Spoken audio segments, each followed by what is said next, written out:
ഇക്കാര്യത്തിൽ നമുക്ക് മറ്റൊരു അഭിപ്രായത്തിലേക്ക് പോകേണ്ടതില്ല എന്ന് എനിക്ക് തോന്നുന്നു. കാരണം പ്രധാനപ്പെട്ട പോയിന്റുകളൊക്കെ നിങ്ങൾ രണ്ടുപേരും പറഞ്ഞതുകൊണ്ട് ഞാൻ ചുരുക്കി തന്നെ പറയാം.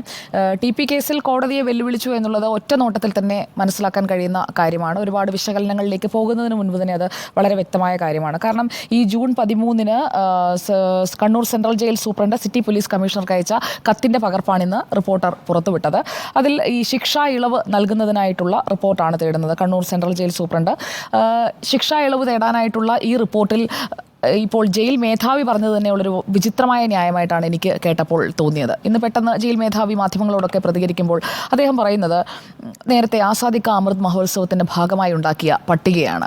ആ പട്ടിക അനുസരിച്ചുകൊണ്ടുള്ള ഒരു ശിക്ഷാ ഇളവിലേക്ക് വരികയാണെങ്കിൽ അന്നത്തെ 1000-ൽ പരം പേരുടെ പട്ടികയിൽ ഇവരുടെ 3 പേരുടെയും പേരുണ്ടായിരുന്നു. അതാണ് വ്യക്തമാക്കേണ്ട കാര്യം. അന്ന് തയ്യാറാക്കിയ പട്ടിക ഈ ജൂൺ 13-ന് ഇറക്കുന്ന ഈ കമ്മീഷണർക്ക് കൊടുക്കുന്ന കത്തിൽ ഈ പട്ടിക എങ്ങനെയാണ് ഉൾപ്പെടുക? ഒരു വർഷത്തോളം, അതായത് കഴിഞ്ഞ ഓഗസ്റ്റ് 15-ാം തീയതി 2023 ഓഗസ്റ്റ് 15-ന് അവസാനിച്ചതാണ് ഈ ആസാദി കാ അമൃത് മഹോത്സവം.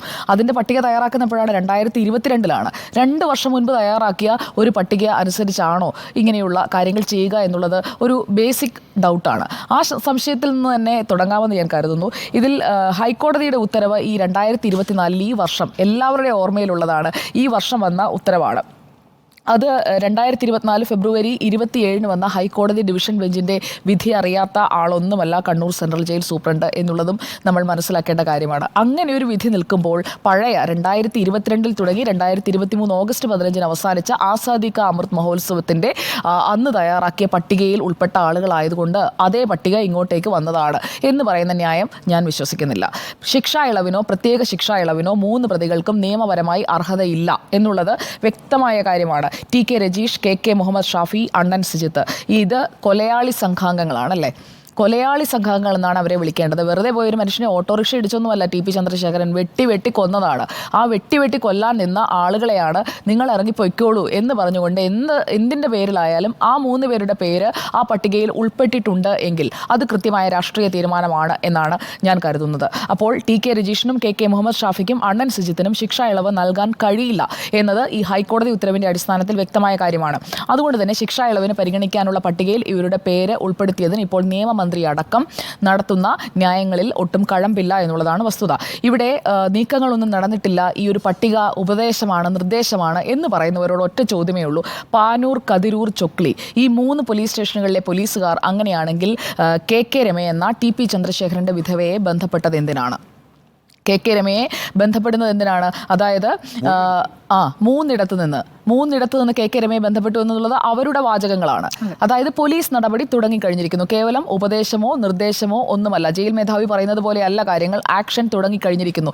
ഇന്നിത് വാർത്തയാവുകയും ഇത്രയും ചർച്ചയാവുകയും ചെയ്ത സാഹചര്യത്തിലാണ് പെട്ടെന്ന് അതിൽ നിന്ന് തടി തപ്പാനായിട്ടുള്ള ന്യായീകരണങ്ങൾ വന്നിരിക്കുന്നത് എന്നുള്ളതാണ് യാഥാർത്ഥ്യം. നിയമം കാറ്റിൽ പറത്തി ഈ 3 പേരെയും നിഷ്പ്രയാസം പുറത്തേക്കിറക്കാനുള്ള നീക്കമാണ് നടന്നത് എന്നുള്ളത് വ്യക്തമാണ്. 2019 ഫെബ്രുവരിയിൽ ഇതുപോലെ തന്നെ പരോളിൽ ഇറങ്ങുമ്പോൾ ഓരോ കാരണങ്ങൾ പറഞ്ഞാണല്ലോ പരോൾ അനുവദിക്കുന്നത്. അതിൽ ഏറ്റവും വിചിത്രമായ പരോൾ ഉണ്ടായത് 2019 ഫെബ്രുവരിയിലാണ്. അന്ന് ഷാഫി പുറത്തിറങ്ങുന്നത് അസുഖത്തിന് പരോൾ വേണം എന്ന് പറഞ്ഞുകൊണ്ടാണ്. ആ അസുഖത്തിന് പരോളിൽ ഇറങ്ങിയ ഷാഫിയുടെ ഫെബ്രുവരി 23-ൻ്റെ ഒരു വീഡിയോ, നൃത്തം ചെയ്യുന്ന വീഡിയോയാണ് പുറത്തു വന്നത്. അതടക്കം പരോളിൽ ഇറങ്ങുന്നതിൻ്റെ അവർക്ക് അനുവദനീയമായതിലും അധികം പരോൾ അനുവദിക്കുന്നതിൻ്റെ ഒക്കെ നിങ്ങൾ സൂചിപ്പിച്ചു കഴിഞ്ഞല്ലോ. അങ്ങനെയുള്ള ഒരുപാട് കാര്യങ്ങൾ നമ്മുടെ മുന്നിൽ നിൽക്കുമ്പോഴാണ് ഇങ്ങനെയുള്ള ഒരു ശിക്ഷാ ഇളവിനുള്ള റിപ്പോർട്ട് അത് യാദൃശ്ചികമായി സംഭവിച്ചതാണ് എന്നുള്ള ജയിൽ മേധാവിയുടെ ന്യായീകരണം വരുന്നത്. അല്ലെങ്കിൽ Kannur central jail superintendent city police കമ്മീഷണർക്ക് നൽകിയ കത്ത് പഴയ ഒരു രേഖയെ ആസ്പദമാക്കിയാണ് എന്നുള്ള ന്യായീകരണം വരുന്നത്.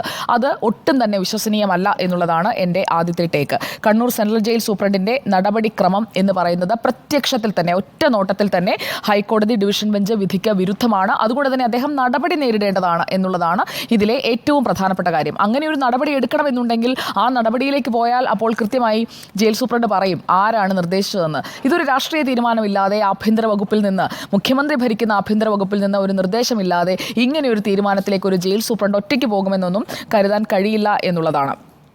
ഇനി KK രമ പറയുന്ന പ്രധാനപ്പെട്ട മറ്റൊരു കാര്യം എന്താണ്? പ്രതികൾക്കുള്ള CPIM ബന്ധത്തെക്കുറിച്ചാണ്. അത് കൊല നടന്ന അന്ന് മുതൽ പറയുന്നതാണ്. മാത്രമല്ല കോടതി ഉത്തരവ് വരുമ്പോഴുമെല്ലാം എല്ലാ ചർച്ചകളിലും കൃത്യമായി പറഞ്ഞു പോകുന്നതാണ്. ഇവരുമായിട്ടൊക്കെ ആരൊക്കെയാണ് ബന്ധപ്പെട്ടിരിക്കുന്നത്, ഏതൊക്കെ ഉന്നത നേതാക്കൾക്ക് ഇവരുമായിട്ടൊക്കെ അടുപ്പമുണ്ട്, അങ്ങനെയുള്ള കാര്യങ്ങളെല്ലാം പലതവണ നമ്മൾ തന്നെ ചർച്ച ചെയ്തായതുകൊണ്ട് അതിലേക്ക് നമ്മൾ ഇനിയും പോകേണ്ടതില്ല. അതുകൊണ്ട് കേരളത്തിൽ ഉള്ള TP ചന്ദ്രശേഖരൻ കൊലക്കേസ് എന്ന് കേൾക്കുമ്പോൾ തന്നെ അതിന് ഇപ്പോൾ ജയിലിൽ കഴിയുന്ന ഈ കൊലയാളി സംഘാംഗങ്ങളുമായി ആർക്കൊക്കെയാണ് പാർട്ടിയിൽ കണക്ഷൻ ഉള്ളത്, പാർട്ടി ബന്ധം എങ്ങനെയാണ് എന്നതിനെക്കുറിച്ച് കേരളത്തിന് നല്ലതുപോലെ മനസ്സിലാക്കാനായിട്ടുള്ള അവസരങ്ങൾ പല തവണയായി പല ഇവന്റുകളിലൂടെ, നേരത്തെ ഉണ്ണിസാർ സൂചിപ്പിച്ച ഈ ഫോൺ വിളി, ആ ഫോൺ വിളിയൊക്കെ ഒരു ഒന്നൊന്നര ഫോൺ വിളി ആയിരുന്നല്ലോ. ഫോൺ കൊണ്ടുവന്ന് എവിടെയൊക്കെയാണ് കുഴിച്ചിട്ടിരുന്നത്, ജയിലിന് ചുറ്റും പലയിടങ്ങളിൽ നിന്നാണ് മാന്തി എടുക്കുകയായിരുന്നു ഫോൺ. എനിക്കത് ഓർമ്മയുണ്ട്, അന്ന് ഞാൻ ഏഷ്യാനെറ്റ് ന്യൂസിലാണ് ജോലി ചെയ്യുന്നത്.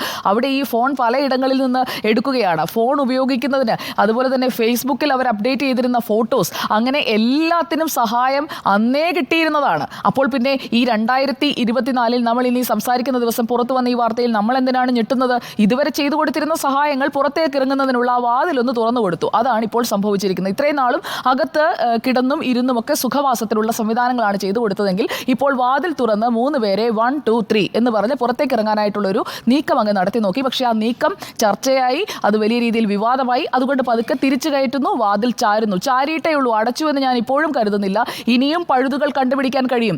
ഹൈക്കോടതി വിധിയല്ല അന്തിമം എന്നൊക്കെ പറഞ്ഞ് ഇന്ന് നിയമമന്ത്രിയുടെ അടക്കം പ്രതികരണങ്ങൾ നൽകുന്ന ചില സൂചനകളുണ്ട്. അതായത് ഇവരെ ശിക്ഷിച്ചു, പക്ഷേ ആ ശിക്ഷാവിധിയുടെ അതുകൊണ്ടല്ല, അങ്ങനെയല്ല എന്നൊക്കെ പറഞ്ഞ് പലതരത്തിലുള്ള ന്യായീകരണങ്ങളുണ്ട്. പക്ഷേ നമ്മുടെ നാട്ടിലൊരു നിയമവ്യവസ്ഥ നിലനിൽക്കുന്നുണ്ട്. ആ നിയമവ്യവസ്ഥയെ മറികടന്നുകൊണ്ട് അങ്ങനെ അങ്ങ് വാതിൽ തുറന്ന് ഇറക്കിവിടാൻ കഴിയില്ല. ഇതെല്ലാം മോണിറ്റർ ചെയ്തുകൊണ്ട് കേരളത്തിൻ്റെ മനസാക്ഷി നോക്കിയിരിപ്പുണ്ട് എന്നുള്ളത് ബഹുമാനപ്പെട്ട CPIM പാർട്ടിയും സർക്കാരും ഒക്കെ മനസ്സിലാക്കുന്നത് നല്ലതായിരിക്കും. നേരത്തെ ഉണ്ണിസാർ സൂചിപ്പിച്ചതുപോലെ സ്വയം തെറ്റുതിരുത്തുമ്പോൾ വീണ്ടും തെറ്റുകൾ ചെയ്തുകൊണ്ട് അതെല്ലാം തിരുത്താനായി ഒരുപാട് സമയമെടുക്കും. ഇതുവരെ ചെയ്ത ഒരുപാട് തെറ്റ് തിരുത്താനുണ്ട്. അതുകൊണ്ട് പുതിയ തെറ്റുകൾ ചെയ്യാതിരിക്കുക എന്നതാണ് ഈ പാർട്ടിക്ക് മുന്നോട്ട് പോകണമെന്നുണ്ടെങ്കിൽ ഏറ്റവും നല്ല വഴി. ഇവിടെ കോടതിയെ വെല്ലുവിളിച്ചോ എന്നതിനപ്പുറം കോടതി വിധി അവിടെ നിൽക്കട്ടെ, ഞങ്ങൾ തീരുമാനിച്ച കാര്യങ്ങൾ ചെയ്യുമെന്ന രീതിയിൽ മുന്നോട്ട് പോകാൻ ശ്രമിച്ചതാണ്. അപ്പോൾ ഈ കോടതി വിധി, അതായത് 2024 ഫെബ്രുവരി 27 ഹൈക്കോടതി ഡിവിഷൻ ബെഞ്ചിന്റെ കോടതി വിധി മാധ്യമങ്ങൾക്കൊന്ന് ഓർമ്മിപ്പിക്കേണ്ടി വന്നു. അത്രമാത്രമേ ഇന്ന് സംഭവിച്ചുള്ളൂ എന്നുള്ളതാണ് ഈ വിഷയത്തിൽ എൻ്റെ അഭിപ്രായം.